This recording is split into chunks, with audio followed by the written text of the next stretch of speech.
Hello everyone, आज की इस वीडियो में मैं आपको पाकिस्तानी मार्केट के लिहाज से ये गाइड करूंगा कि आप कोरियर कंपनी के साथ कैसे अकाउंट खुलवाएंगे, ठीक है। और आप लोगों के साथ कैसे काम करना है। और इसके अलावा मैं ये भी बताऊंगा कि आप अपना रिटर्न रेशो को कैसे कम कर सकते हैं। सो गाइस, ये वीडियो बहुत इंपॉर्टेंट है क्योंकि इस वीडियो को देखने के बाद आपको ये पता चल जाएगा कि आप अपना प्रॉफिट मार्जिन कैसे बढ़ा सकते हैं। इसके अलावा आपने कोरियर को कैसे हैंडल करना है, कोरियर कंपनीज के साथ कैसे अपने रिलेशन को लेके चलना है, और इसके अलावा अपने कस्टमर के साथ अपना इंटरेक्शन कैसे बढ़ाना है। सो गाइस, हाई एनर्जी के साथ वीडियो को लाइक, सब्सक्राइब और बेल आइकन को लाजमी क्लिक करें। चलते हैं वीडियो की तरफ। अगर तो आप बिगिनर हैं या आपके पास कोई इन्वेस्टमेंट नहीं है या आपका कोई एक्सपीरियंस नहीं है, तो मैं आपको रिकमेंड ये करूँगा कि आप एचएससी के साथ काम करें, क्योंकि ये हमें ड्रॉप शिपिंग की सर्विसेज भी देता है और इसके अलावा हमें यहाँ हर तरह की विनिंग प्रोडक्ट भी मिलती है। अगर आप एचएससी के साथ काम करेंगे तो आपको बेनिफिट ये होगा कि एक तो आप अपने प्रॉफिट मार्जिन को बढ़ा सकते हैं, आप अपनी वेबसाइट की कस्टमाइजेशन पे टाइम लगा सकते हैं, ऑर्डर मैनेजमेंट पे टाइम लगा सकते हैं, ठीक है। इस तरह ये होगा कि आप अपने बिज़नेस को ज़्यादा अच्छे तरीके से डील कर पाएँगे। अगर कस्टमर को कोई इश्यू हो रहा है तो आप एचएससी की सपोर्ट से बात करके उस इश्यू को भी रिज़ॉल्व करवा सकते हैं। इसके अलावा अगर आपको पर डे 10 से 15 ऑर्डर्स आ रहे हैं और आपके पास बजट भी अच्छा है, तो आप कोरियर सर्विस कंपनीज़ के साथ कैश ऑन डिलीवरी के अकाउंट ओपन करवाएँ।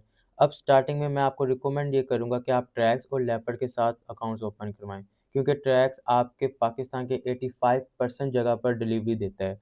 जहाँ नहीं देता वहाँ डिलीवरी लेपर्ड दे देता है।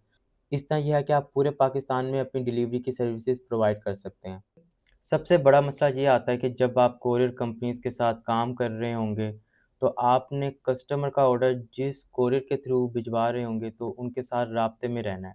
क्योंकि इधर आप अपनी साइड से कस्टमर से ऑर्डर कन्फर्म करवा कर भेज तो देते हैं, मगर जब आगे राइडर उस सिटी में डिलीवरी के लिए जाता है, तो उसके पास इतने ज़्यादा ऑर्डर्स होते हैं कि वो एग्ज़ॉस्ट हो जाता है, वो थक जाता है।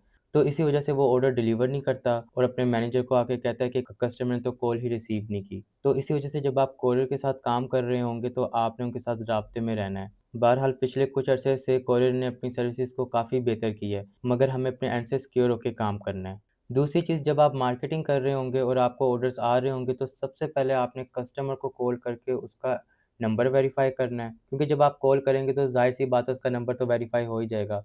उसके बाद आप उसका एड्रेस वेरीफ़ाई करेंगे। एड्रेस के बाद हाउस नंबर, स्ट्रीट नंबर, ये सारी चीज़ें कंफर्म करने के बाद आप ऑर्डर डिलीवर करेंगे। जब आप कस्टमर का ऑर्डर राइडर को दे देंगे तो फिर आप कस्टमर को मैसेज करेंगे, आपका ऑर्डर ट्रेस या जो भी कोरियर कंपनी आपने उस वक़्त सेलेक्ट की होगी या आप उनके साथ काम कर रहे होंगे, उनको दे दिया गया है, ठीक है?